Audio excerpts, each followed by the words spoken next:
નમસ્કાર વિદ્યાર્થી મિત્રો, ધોરણ 7 વિષય ઇતિહાસ. આજે આપણે મહર્ષિ વિશ્વામિત્ર વિશેની માહિતી મેળવવાની છે. તો જોઈએ મહર્ષિ વિશ્વામિત્ર વિશેની માહિતી. વિદ્યાર્થી મિત્રો, સૌપ્રથમ આપણે જોઈએ કે મહર્ષિ વિશ્વામિત્રનો જન્મ ક્યારે થયેલો ગણવામાં આવે છે.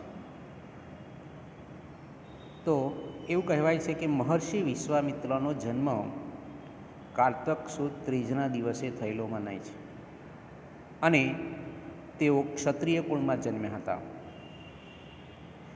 અને એમનું કુળ છે એ કુળ કુશિક હતું અને કુશિક હોવાને કારણે તેમને કૌશિક તરીકે પણ ઓળખવામાં આવતા હતા. આપણને ખબર છે કે ચાર છે એ ચાર વર્ણો હતા: બ્રાહ્મણ, ક્ષત્રિય, વૈશ્ય અને શૂદ્ર. આ ચાર વર્ણોમાંથી ક્ષત્રિય કુળ છે એ ક્ષત્રિય કુળમાં મહર્ષિ વિશ્વામિત્ર છે એ વિશ્વામિત્રનો જન્મ થયો હતો. હવે કે તેમના મૂળ નામ વિશે જોઈએ તો તેમનું મૂળ નામ છે એ મૂળ નામ વિશ્વરથ હતું. હવે કે આપણને પ્રશ્ન મનમાં થાય કે મૂળ નામ વિશ્વરથ, તો તેમને વિશ્વામિત્ર તરીકે શા માટે ઓળખવામાં આવે? તો કે તેમણે જ્યારે બ્રાહ્મણત્વ પ્રાપ્ત કર્યું ત્યારથી તેમને વિશ્વામિત્ર તરીકે ઓળખવામાં આવ્યા. એટલે કે એક જ જન્મમાં તેમણે બે કુળ પ્રાપ્ત કર્યા હતા. એક તો ક્ષત્રિય તો હતા જ, અને તપ કરીને તેમણે બ્રાહ્મણત્વનું પણ વરદાન છે એ વરદાન ભગવાન પાસેથી મેળવ્યું હતું.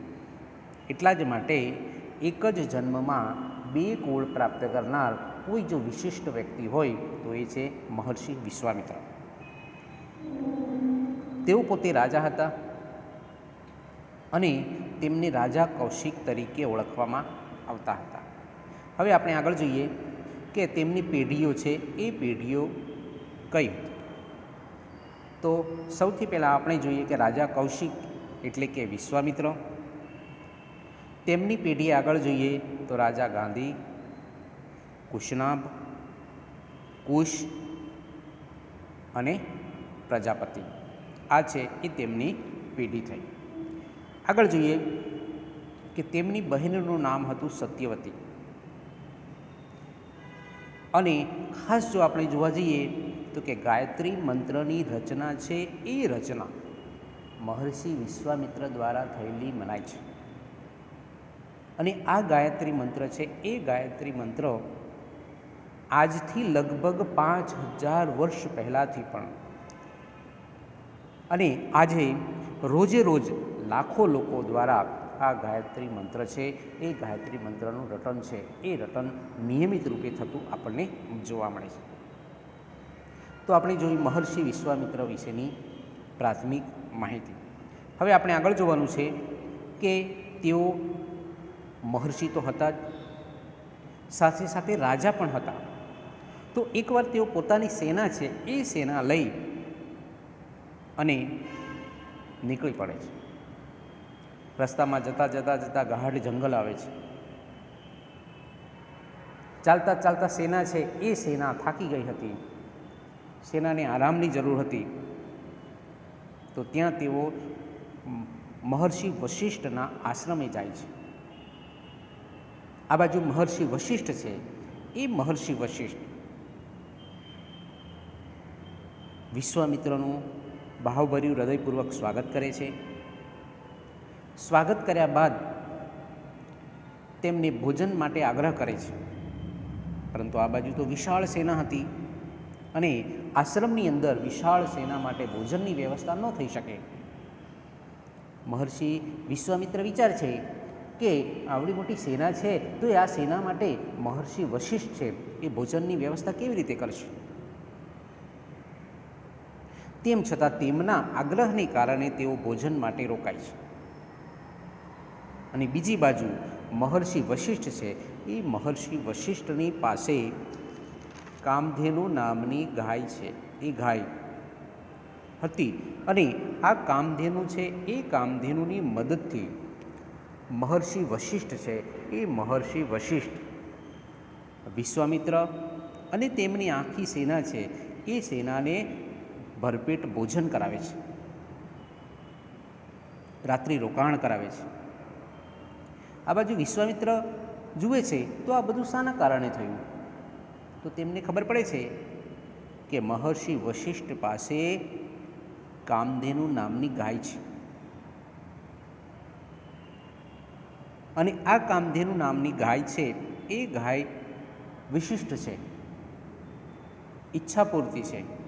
એટલે રાજા કૌશિક છે એ રાજા કૌશિક મહર્ષિ વશિષ્ઠ પાસે કામધેનુ ગાય છે એ ગાયની માંગણી કરે છે.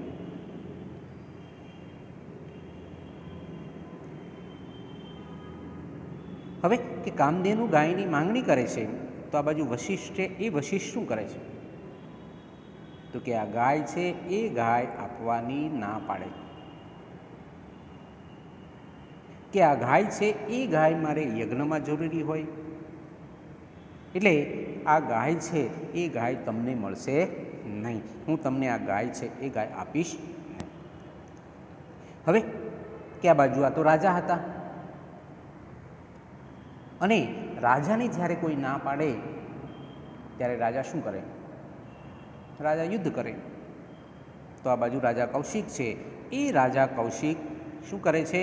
તો કે રાજા કૌશિક છે એ રાજા કૌશિક મહર્ષિ વશિષ્ઠ છે એ વશિષ્ઠની સાથે યુદ્ધ શરૂ કરી દે છે. હવે કે યુદ્ધ શરૂ કરે છે તો યુદ્ધની અંદર શું થાય છે કે આ બાજુ મહર્ષિ વશિષ્ઠ પાસે સેના તો હતી નહીં અને સેના વગરનું યુદ્ધ કરવું તો બહુ જ અઘરું કહેવાય. એટલે મહર્ષિ વશિષ્ઠ છે એ મહર્ષિ વશિષ્ઠ પોતાની જે ગાય છે કામધેનુ એ ગાયને વિનંતી કરે છે કે હે ગાય માતા, તમને લેવા માટે આ લોકો આતુર છે અને હવે તમારે પોતાને જ તમારી રક્ષા કરવાની છે, એટલે તમારી રક્ષા તમારે જ કરવાની છે, માટે તમે હવે કંઈક કરો. એટલે ગાય છે એ ગાય પોતાનામાં રહેલી શક્તિ છે એ શક્તિને કારણે શું કરે છે? તો કે છે એ હજારો સહસ્ત્ર સૈનિકો છે એ સૈનિકો ઉત્પન્ન કરે છે અને એ સૈનિકો વડે મહર્ષિ વિશ્વામિત્ર એટલે કે રાજા કૌશિકની સેના સાથે યુદ્ધ કરે છે અને એ યુદ્ધમાં રાજા કૌશિક છે એ રાજા કૌશિકની સેનાને હાર આપે છે. હવે કે યુદ્ધમાં હાર થઈ એટલે આ બાજુ રાજા કૌશિક છે એ રાજા કૌશિક વધારે ગુસ્સે ભરાય છે. એક તો પોતે રાજા અને એક બ્રાહ્મણ મહર્ષિ દ્વારા તેમની હાર થાય છે એટલે તેઓ શું થાય છે કે શિવજીનું તપ કરવા માટે નીકળી જાય છે. ત્યાંથી ભગવાન શિવજીનું કઠોર તપ કરે છે અને કઠોર તપ કર્યા પછી અસ્ત્ર શસ્ત્ર અને વિદ્યાનું જ્ઞાન છે એ જ્ઞાન તેઓ તેમની પાસેથી મેળવે છે. હવે કે વિદ્યાનું જ્ઞાન અને અસ્ત્ર શસ્ત્ર તેમણે મેળવી લીધા પછી ફરીથી પાછા વશિષ્ઠજી સાથે યુદ્ધ કરે છે અને આ બાજુ બીજી વાર છે એ બીજી વાર પણ તેમની સાથે યુદ્ધ થાય છે અને એ યુદ્ધમાં પણ રાજા કૌશિક છે એ રાજા કૌશિકની હાર થાય છે.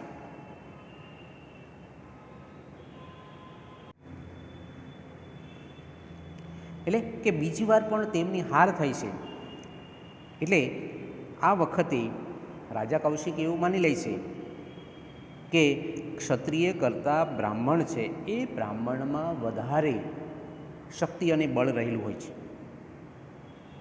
એટલે કે મારે શું કરવું જોઈએ?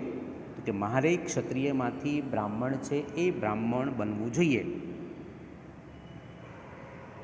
અને ક્ષત્રિયમાંથી બ્રાહ્મણ બનવા માટે તેઓ બીજી વાર તપસ્યા છે એ તપસ્યા શરૂ કરી દે છે. બીજી વાર છે એ બીજી વાર તેઓ તપસ્યા શરૂ કરે છે અને બીજી વાર છે એ બીજી વારની તપસ્યા છે એ તપસ્યા પણ ભંગ થાય છે. કોણ ભંગ કરે છે? તો કે બીજી વારની તપસ્યા છે એ રાજા ત્રિશંકુ, જે વશિષ્ઠજીના શિષ્ય હતા. અને આ વશિષ્ઠજીના શિષ્ય છે એ શિષ્ય આમની તપસ્યા છે એ તપસ્યા ભંગ કરે છે. હવે કે તપસ્યા શા માટે ભંગ કરે છે એના વિશે આપણે જોઈએ કે રાજા ત્રિશંકુ છે એ ત્રિશંકુને સદેહે સ્વર્ગમાં જવું હતું અને સદેહે સ્વર્ગમાં જવા માટે રાજા ત્રિશંકુ છે એ ત્રિશંકુ વિશ્વામિત્રને વિનંતી કરે છે કે હે મહર્ષિ, તમે મને સદેહે સ્વર્ગમાં મોકલવાના પ્રયત્નો કરો. અને એમ કરી અને એમની તપસ્યા છે એ તપસ્યા ભંગ કરે છે. આ બાજુ વિશ્વામિત્ર છે એ વિશ્વામિત્ર પોતાનું તપ છે એ તપ ભંગ થાય છે અને તપ ભંગ થયા પછી ત્રિશંકુ છે એ ત્રિશંકુની વાત સાંભળે છે. તો વાત સાંભળ્યા પછી ત્રિશંકુ છે એ ત્રિશંકુને સદેહે સ્વર્ગમાં મોકલવા માટેની તેઓ વ્યવસ્થા છે એ વ્યવસ્થા કરતા જોવા મળે. આગળ જોઈએ